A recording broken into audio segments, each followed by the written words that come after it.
Ladies and gentlemen, it's time for Loot Tim Podcast!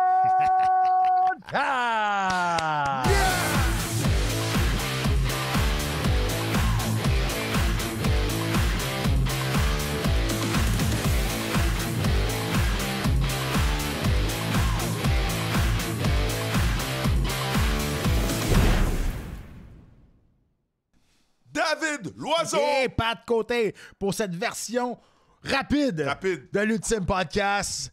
Short and sweet, on prend un sujet, on débat là-dessus. Et pendant qu'on va débattre là-dessus, on vous invite à vous écrire dans les commentaires aussi vos opinions sur notre sujet d'aujourd'hui. Et aussi, si vous avez des sujets. Des suggestions, exactement. Si vous avez des suggestions pour les prochains blitz qu'on va faire, là, écrivez-nous. On est là. Dave, on parle de quoi aujourd'hui?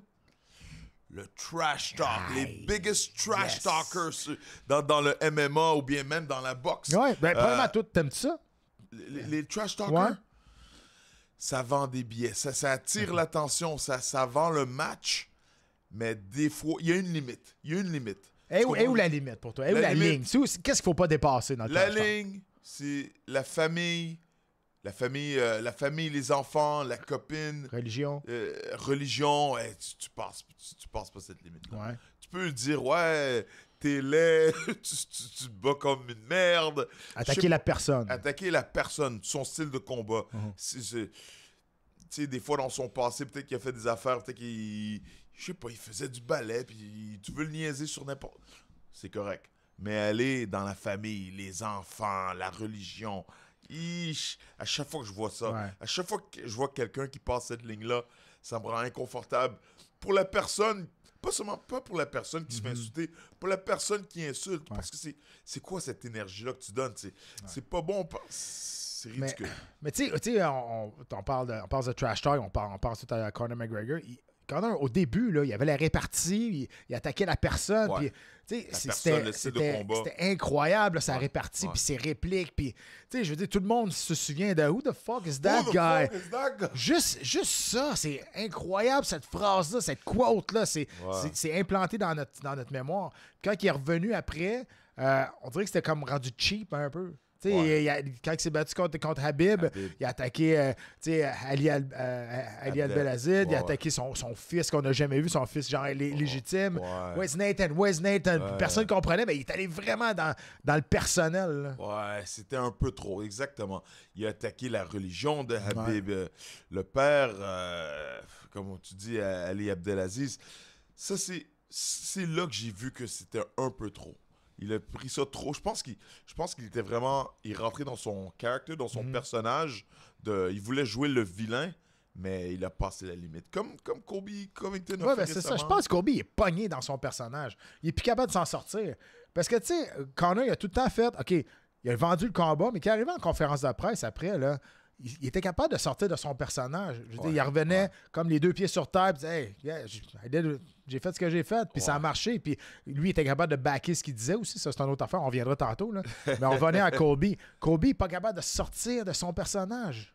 Hey, quand il a mentionné le père de Leon Edwards qui est décédé, j'ai dit, hey, mon gars, t'es un fou. Mais ça, c'est des affaires qui peuvent canceller le combat, boum, ça commence à se battre pour de vrai, la famille, il peut avoir des menaces, ça peut dégénérer rapidement, ça. Est-ce que l'organisation, est-ce que, mettons, Dana White devrait mettre une ligne là-dessus, mettre les gars à l'amende si on va trop loin? Il will never do it. Il va jamais faire ça. Il va jamais le faire parce que ça vend tellement de billets. Puis je pense aussi que il l'a dit après dans une entrevue, après le combat, après que Kobe Covington a parlé du père à Leon Edwards pendant la conférence de presse, que la vente de billets a augmenté comme de 30%. C'est comme... Puis il est pas fâché. Ouais, puis un des entraîneurs de Leon Edwards est allé en entrevue aussi, puis il est allé voir... Il dit, je suis allé voir Dana White, je dis, là, c'est où que tu vas mettre... Where's you gonna cross the line? C'est où que tu vas mettre la ligne que ça se dépasse plus? Puis Dana White dit, hey, tu savais depuis le début avec qui tu dealais, là. Tu savais exactement ce que ça s'en allait. Là, ça a débordé. It is what it is. C'est un promoteur. C'est sûr que lui, il se nourrit de ça. Là. Lui, le plus, le monde parle, le plus, the more they cross the line, le plus il traverse la ligne, le plus Dana White va faire de l'argent. Ouais. Alors, ça Je pense que ça va être une loi qui va devenir non écrite entre fighters. Il faut que... Je pense qu'il va arriver... Ben, écoute, Colby, il a reçu beaucoup de hate là, des autres combattants. Là. Tu sais, la loi non écrite, tu disais, là, ouais, je pense qu'on l'a vu. Il a reçu là. de hate, mais il va falloir quelque chose de concret qui arrive. Il va falloir que quelqu'un se fasse faire mal. Ouais, mais... Sérieusement, il va falloir que ça devienne physique, quelque chose de très physique. Puis après, les gens vont dire hey, tu te souviens ce gars-là qui parlait beaucoup? Tu te souviens ce qui t'est arrivé? Mais... Calm down. Parce que là, des fois... Tu penses pas que qu'est-ce qui est arrivé à Colby qui a eu l'air d'un cave puis qui n'a pas été capable de backer ce qu'il a dit, c'est déjà gros, ça? Sinon, c'est pas assez. Il y a quelqu'un d'autre qui va revenir avec de la merde aussi. Moi, je pense que ce qui va se passer, c'est même pas un fighter qui va... Ça va être un des fans fous qui va faire quelque chose de... Quelqu'un de l'entourage. Il va avoir... Pour que ça arrête, moi, je vous dis, pour que ça arrête, il va falloir une tragédie qui arrive. C'est ça qui va arriver parce que sinon... Parce que c'est ça qui arrive. Une petite tape sur la main et Colby, calme-toi un peu. Ouais. Ah, OK.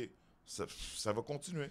Ouais, ben en même temps, tu sais, le combattant, mettons, Leon Edwards, là, on l'a vu, là, pour une des rares fois, il est sorti en émotion, il a lancé une bouteille d'eau pendant la conférence de presse.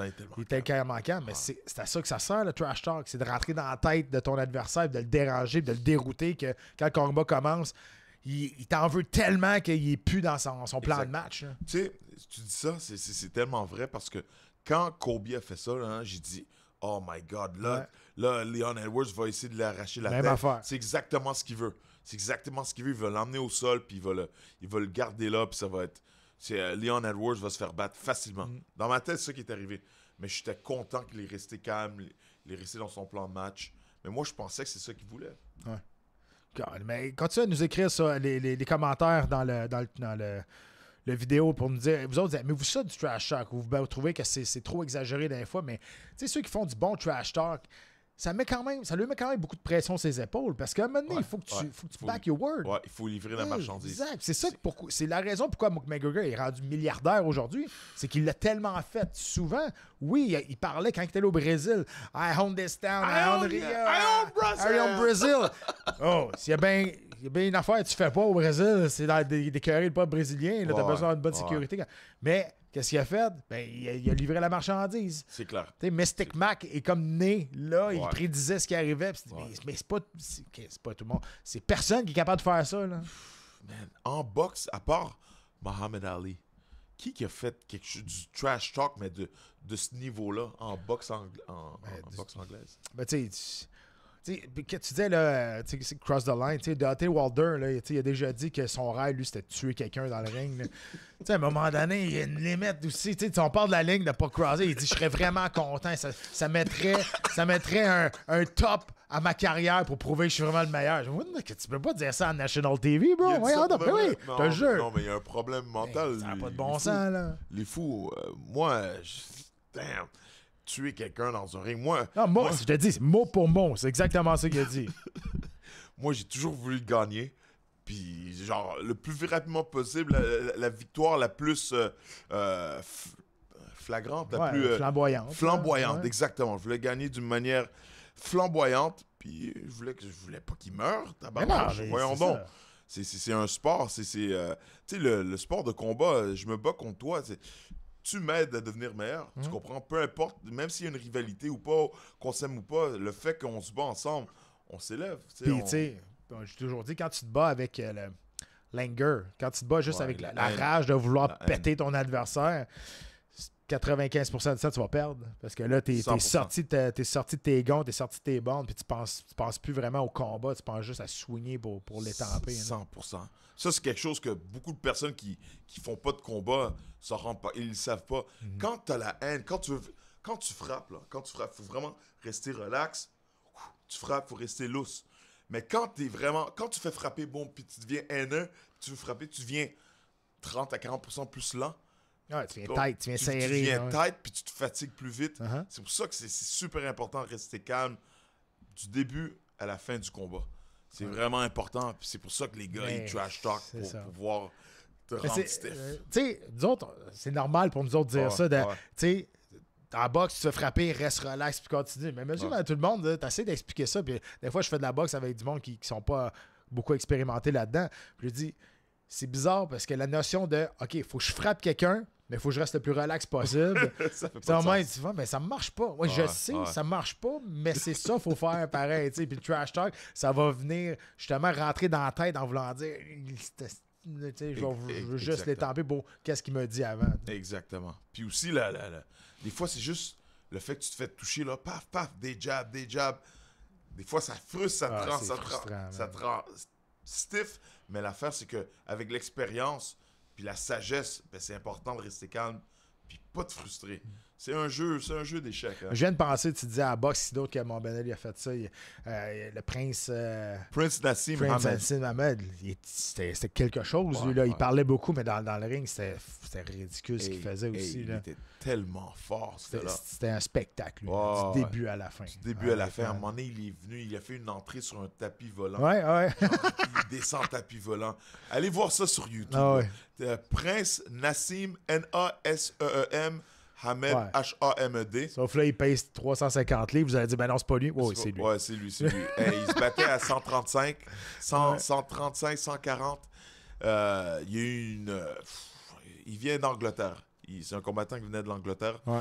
Et puis, ses entrées, là. À un moment donné, il en fait une avec Puff Daddy qui chante. Puis, hey, c'était... Ah non, c'est ridicule. Ton meilleur trash talker pour toi? Ou tes meilleurs, peu importe, là. Pas nécessairement un, là.